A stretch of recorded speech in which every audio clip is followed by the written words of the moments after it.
tiens à remercier les organisateurs pour cette sollicitation et pour l'excellente qualité de l'organisation de cette première journée franco-tunisienne de pneumologie.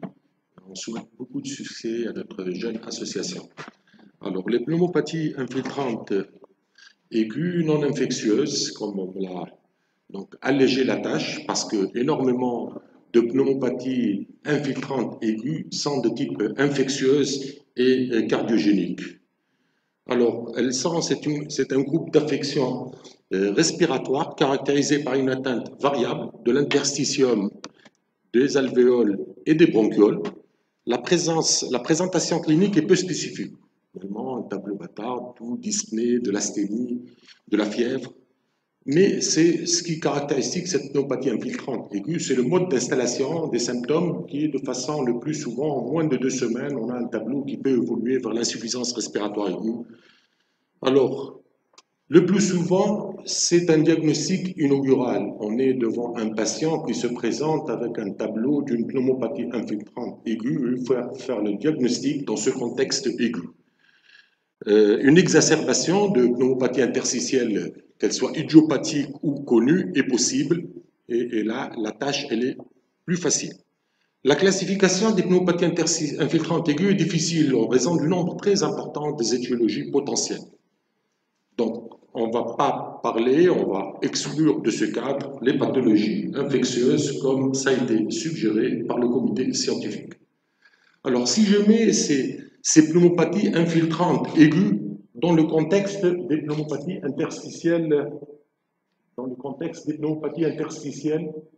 diffuses, donc on a parmi les pneumopathies infiltrantes diffuses de causes connues, les environnementales, les professionnelles, les expositions, les médicaments, les toxiques. Donc, on en a dans ce cadre beaucoup de présentations de pneumopathie infiltrante aiguë.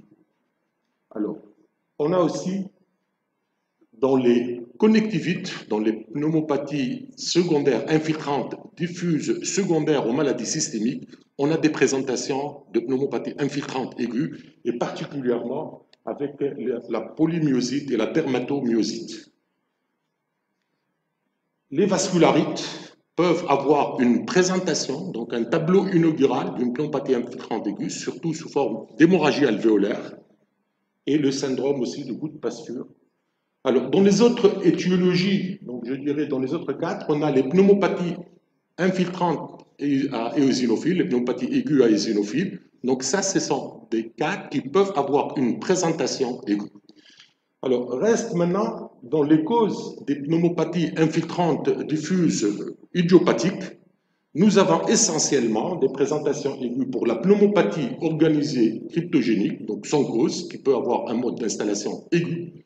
Et puis nous avons la pneumopathie infiltrante aiguë, le dommage alvéolaire diffus, qui est donc une présentation aiguë, infiltrante, sans cause, des pneumopathies infiltrantes diffuses. Alors, donc, comme vous voyez, les cadres nosologiques, donc soit que les causes est déterminée, j'exclus les infections comme ça a été suggéré, donc on peut avoir soit des maladies systémiques, soit des médicaments, des toxiques ou une irradiation, soit des pneumopathies d'hypersensibilité, notamment dans le milieu environnemental, rural ou médicamenteuse, on a des modes d'installation aigus, et puis on a d'autres causes plus rares.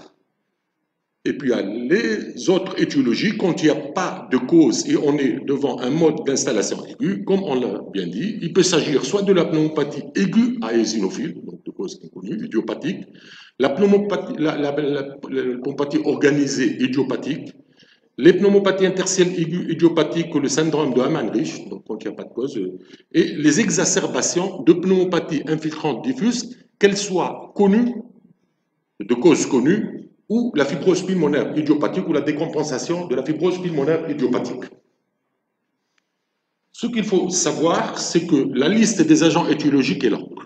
Et l'approche par entité nosologique histopathologique est plus pratique.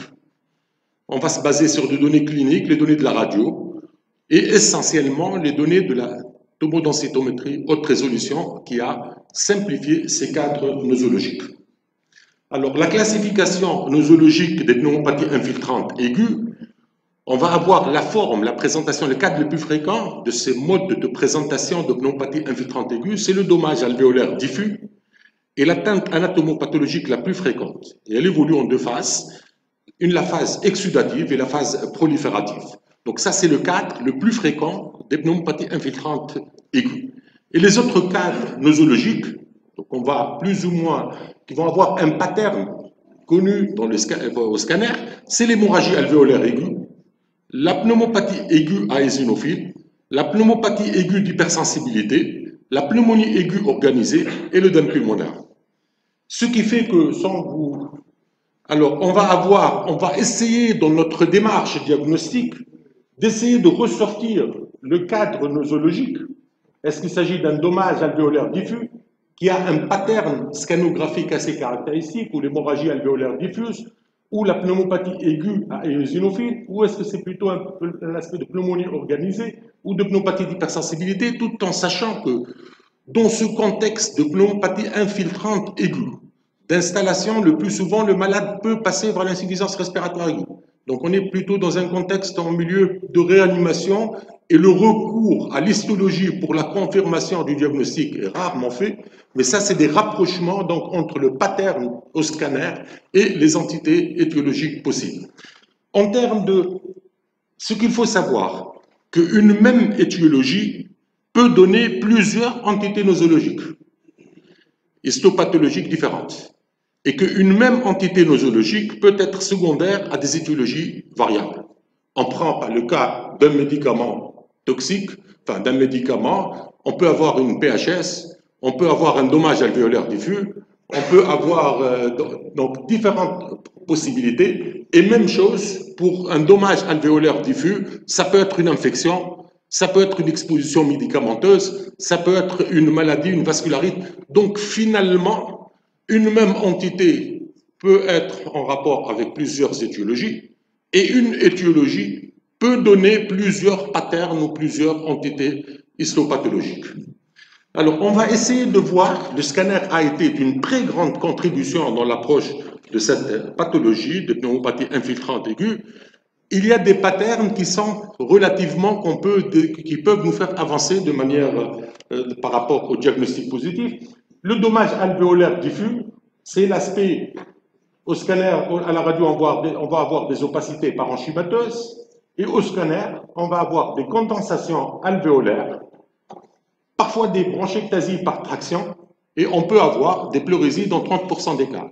Donc une présentation d'un aspect typique, donc en fonction du contexte, si il y a une exposition ou pas, idiopathique ou pas, et avec un pattern comme ça, un certain nombre d'étiologies peuvent être évoquées et on va être aidé par les autres explorations. L'hémorragie alvéolaire, donc le pattern, c'est les images floues, elles sont plutôt centrales, donc les images en vert dépoli, de topographie non déclive et centrale, et on peut avoir même des images.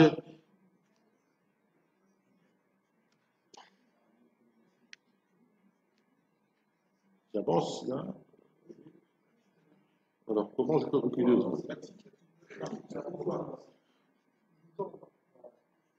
Voilà. Donc, l'hémorragie alvéolaire. Alors, l'aspect d'une pneumonie aiguë à eosinophile, ce qu'il faut constater, c'est la présence d'opacité en verre dépoli et des condensations alvéolaires avec épaississement des septa, et on peut voir les nodules qui sont bien individualisés. On peut avoir parfois des pleurésies. Ça, c'est un aspect. Et puis, c'est Alors, une pneumopathie aiguë d'hypersensibilité, comme ça a été bien dit, donc dans les pneumopathies d'hypersensibilité, le plus souvent, ils vont évoluer sur un mode subaigu et chronique, et on peut se trouver devant un pattern d'une UEP. Mais quand la présentation elle est aiguë, une pneumopathie d'hypersensibilité aiguë, là le pattern il est assez caractéristique et on peut être très bien aidé par le scanner lorsqu'on trouve des images nodulaires, des centrolobulaires qui sont floues avec des hyperdensités en verre dépoli et avec les images, avec le piégeage, ça ce sont des arguments en faveur d'une pneumopathie d'hypersensibilité. Une pneumonie aiguë organisée, une pneumonie organisée aiguë, Donc là, en fonction du contexte, il peut être idiopathique ou ça peut être secondaire à une multitude d'agents. Et dans les pneumopathies organisées, quand on va trouver des images de vers dépolis avec l'aspect avec migratrice particulièrement bilatérale, des condensations alvéolaires, et surtout quand on a un aspect en halo inversé, on peut avancer donc l'hypothèse d'une pneumonie organisée.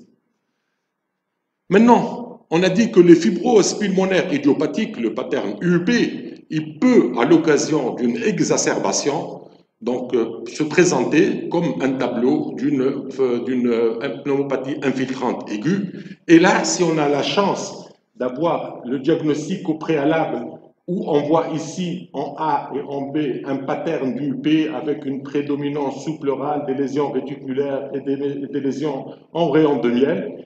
Et puis, à l'occasion, lors de cette évolution, quand vous faites le scanner, à l'occasion d'une décompensation, vous allez voir apparaître des nouvelles, des images, notamment en verre dépoli et des images de condensation alvéolaire. Là, vous allez, quand vous connaissez le diagnostic, là, vous allez, après avoir évidemment éliminé, on va parler un peu de la démarche, vous pouvez retenir le diagnostic d'une exacerbation, que ce soit d'une UEP, ou une exacerbation d'une pneumopathie infiltrante diffuse secondaire qui peut faire aussi une poussée aiguë. Alors, donc les principales étiologies, elles sont nombreuses. Et dans notre approche, surtout quand on ne connaît pas le patient et on n'a pas une pathologie respiratoire antérieure connue, il faut toujours, quand on est devant une pneumopathie infiltrante aiguë, il faut éliminer une origine infectieuse ou une origine cardiaque. Et ça, c'est primordial, c'est la première démarche. Et évidemment, en ayant toujours à la pensée les maladies systémiques, les connectivites, les médicaments, les toxiques, et les PHS, et par la suite, on passe jusqu'aux causes idiopathiques. Pour dire que il faut avoir à l'esprit les pathologies qui pourvoyeuses de pneumopathie infiltrante aiguë, et par la suite, il y a une démarche pour aboutir au diagnostic, et on fait le diagnostic sous la pression, parce que souvent, c'est un malade fragile, et souvent, pour l'explorer, on peut le passer en réanimation, notamment si on veut faire un LBA, ou on veut faire des explorations plus invasives. Et une approche, je dirais, une démarche, une stratégie diagnostique qu'il faut mener en parallèle, tout en menant une enquête étiologique poussée, instaurer déjà un traitement symptomatique, et parfois on peut même être amené à donner, à faire une couverture, pas parfois, souvent, donc même quand on n'a pas, on fait une couverture antibiotique à large spectre, on peut même donner les corticoïdes en fonction de l'état du patient, et avancer dans la démarche diagnostique. Brièvement, je vais citer les principales étiologies en fonction de ces patterns. Alors, sachez que dans les maladies systémiques, il y a le lupus, et qui va donner, le lupus érythématodisséminé, qui va donner surtout des pneumopathies organisées, on a vu un peu l'aspect, un pattern d'hémorragie alvéolaire, et la pneumonie aiguë lupique, qui donc c'est une présentation qui va être aiguë, et en termes d'anapathe, on va avoir du dommage alvéolaire diffus, d'hémorragie alvéolaire. Ça peut être concomitant à une poussée de lupus, d'où l'intérêt de faire un bilan immunologique systématique, notamment les anticorps antinucléaires, les anti-DNA natifs, anti-SSM, les antiphospholipides. Et souvent, on a, pour ces pneumopathies poussées lupiques, on a souvent les anticorps anti-SSA qui sont positifs. La myosite inflammatoire, donc la myosite, donc la dermatomyosite et la polymyosite, et c'est essentiellement un aspect de dommage alvéolaire diffus et de pneumopathie organisée. Donc un aspect de pneumopathie organisée ou de dommage alvéolaire diffus avec des images qui rassemblent le syndrome de détresse respiratoire que je n'aborderai pas et qui a des entités qui est souvent secondaire à une pneumopathie d'inhalation, une aspiration ou toxique ou un processus infectieux, la RDS, donc les myosites inflammatoires. Donc, il faut faire les anticorps antisynthétases de manière, je dirais, systématique dans ces pathologies. Et sachez que les dermatopolymyosites peuvent être asymptomatiques sur le plan amyopathique, on va dire, et d'où l'importance du dosage du CPK pour ces poussées quand on a une suspicion, notamment quand on a les anticorps antisynthétases. Et sachez que la survenue d'une poussée aiguë de la dermatomyosite va influer la survie. Dans les vascularites, c'est essentiellement les hémorragies alvéolaires. Et dans les vascularites, c'est les vascularites à un cas, donc les Wegener, rarement le Church-Strauss, Et le goût de pasture fait partie des vascularites, donc un bilan rénal et la recherche des anticorps antimembrane basale. Donc un contexte de pneumopathie infiltrante aiguë avec un bilan rénal ou un aspect d'hémorragie alvéolaire va pousser à rechercher les vascularites. Et là, les médicaments toxiques, c'est une entité histopathologique variable. Ça va du dommage alvéolaire diffus, qui est le plus fréquent par rapport aux médicaments. Mais il y a aussi les pneumopathies organisées aiguës, l'hémorragie, comme j'ai dit tout à l'heure. Donc, les médicaments peuvent donner les différents aspects ou entités histopathologiques. Pour les médicaments, vous savez qu'il y a le site Pneumotox. Vous allez voir par rapport aux médicaments quand il est suspecté. Vous cliquez, ils vont vous sortir la littérature par rapport aux éventualités et vous essayez de voir si ça peut cadrer avec le médicament incriminé. C'est un diagnostic en quelque sorte d'exclusion dans ce contexte aigu et ça appelle à l'arrêt du médicament suspecté. D'autres toxiques, l'héroïne, la cocaïne, le tabac, les fumées d'incendie, et je passe donc sur les médicaments et les toxiques. Dans les pneumopathies d'hypersensibilité aiguë, le pattern il est assez caractéristique sur la radio, donc comme j'ai bien dit, les images nodulaires floues, les images en verre dépoli, la répartition, et puis l'aspect de trapage à l'expiration. Quand il y a une exposition, ça devient facile, mais parfois on passe à côté de la cause et c'est sur un mode chronique que le diagnostic va être fait. Alors la pneumopathie à éosinophile aiguë idiopathique, donc la présentation radioclinique, donc c'est les aspects en verre dépoli, c'est des images de condensation, ça ressemble un peu donc aux pneumopathies infiltrantes aiguës idiopathiques, donc c'est comme un dommage alvéolaire diffus. Mais c'est le LBA essentiellement qui va apporter la contribution en montrant un taux d'éosinophile qui dépasse les 25%. La pneumonie organisée aiguë idiopathique, donc c'est essentiellement un pattern qui est très évocateur. Alors la pneumopathie infiltrante aiguë idiopathique, ou le syndrome, ce qu'on appelait avant le syndrome de Hamann-Rich, c'est essentiellement des dommages alvéolaires diffus que vous allez voir, c'est des images de condensation avec, vous pouvez avoir en association des images en rayon de miel ou des images kystiques. Les exacerbations aiguës de pneumopathie aiguë chronique, donc il faut surtout voir le comparatif, et il faut, quand on est devant un contexte de pneumopathie, de fibrose idiopathique, et il y a une décompensation aiguë, on cherche s'il y a une cause extra-respiratoire qui explique ça, on ne retient pas. S'il n'y a pas de cause extra-respiratoire, donc, est-ce qu'il y a une cause respiratoire ou pas? S'il n'y a pas d'exacerbation, donc dans les causes respiratoires, là, on est devant une poussée d'exacerbation, on peut avoir des facteurs de décompensation. Alors, la démarche diagnostique. Il faut donc cerner le cadre nosologique, déterminer l'étiologie éventuelle et commencer la prise en charge symptomatique du patient en parallèle. Donc, vous allez avoir des éléments d'orientation qui vont être des éléments d'orientation clinique, le terrain, l'immunodépression en pensant aux causes infectieuses qui ont été exclues pour cet exposé, la prise de médicaments, l'exposition professionnelle ou environnementale, la présence ou pas de maladies systémiques connues, et certains signes cliniques, s'il y a de l'hémorragie alvéolaire, de l'hémoptysie, un hypocratisme digital par rapport à l'UP, des aspects, le manque de mécanicien pour les syndromes antisynthétase, des dermatomyosies, une faiblesse musculaire. Donc, on est dans une orientation, un certain nombre d'éléments d'orientation. La radio standard n'apporte pas beaucoup. Elle va montrer des images alvéolaires, des opacités parenchymateuses, mais c'est essentiel. La biologie, elle va être contributive, surtout le bilan immunologique. L'infectieux, pour éliminer les causes infectieuses, la pro-BNP, elle peut être utile, notamment quand il y a une composante cardiaque, et le bilan immunologique qui est pratiqué de manière systématique. L'endoscopie. L'endoscopie, il faut savoir que pour faire cette endoscopie, il faut respecter les conditions de sécurité, et souvent on fait passer le malade en réanimation pour pouvoir pratiquer cette endoscopie chez un malade qui présente une pneumopathie infiltrante aiguë. Et les résultats du LBA, ils vont montrer soit un profil, donc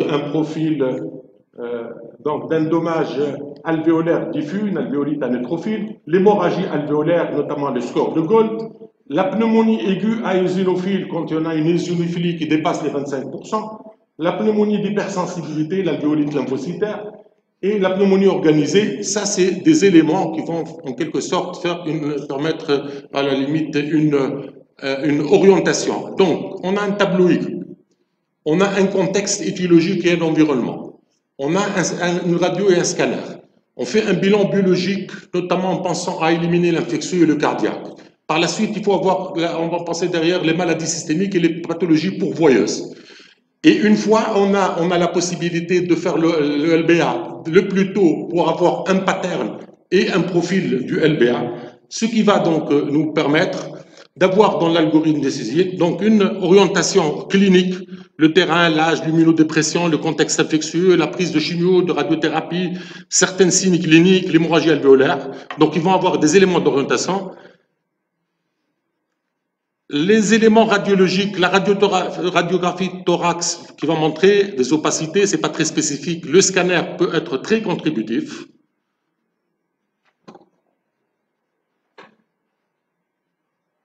La biologie, une biologie standard, moi je dirais, les créates, les HLM, notamment dans un contexte de vascularite, la protéinurie, les CPK dans les contextes d'antisynthétase, dans le dermatomyosite, la pro-BMP, BMP pour éliminer une composante cardiaque passée inaperçue chez le patient, et puis le bilan immunologique en pensant aux maladies systémiques. Par la suite, on va au lavage broncho-alvéolaire. Le lavage broncho-alvéolaire doit être fait dans des conditions de sécurité. Il va contribuer à définir l'entité histopathologique, soit en montrant une lymphocytose, soit en montrant une eosinophilie, soit à ne pas être contributif. Et au bout de ces explorations, moi je dirais, on sera dans une situation où on va avancer en parallèle le traitement symptomatique, soit que l'entité nosologique est certaine ou probable. Si on est arrivé à avoir l'entité nosologique, on va rechercher l'étiologie et commencer le traitement étiologique, mais le diagnostic est souvent incertain. Il faut faire une optimisation des prélèvements, renforcer le traitement symptomatique, souvent des malades qui sont passés en réanimation, et par la suite discuter les traitements, moi je dirais, sur des éléments de présomption, et pousser les explorations, même les plus invasives, jusqu'à la biopsie chirurgicale. Et je vous remercie de votre attention.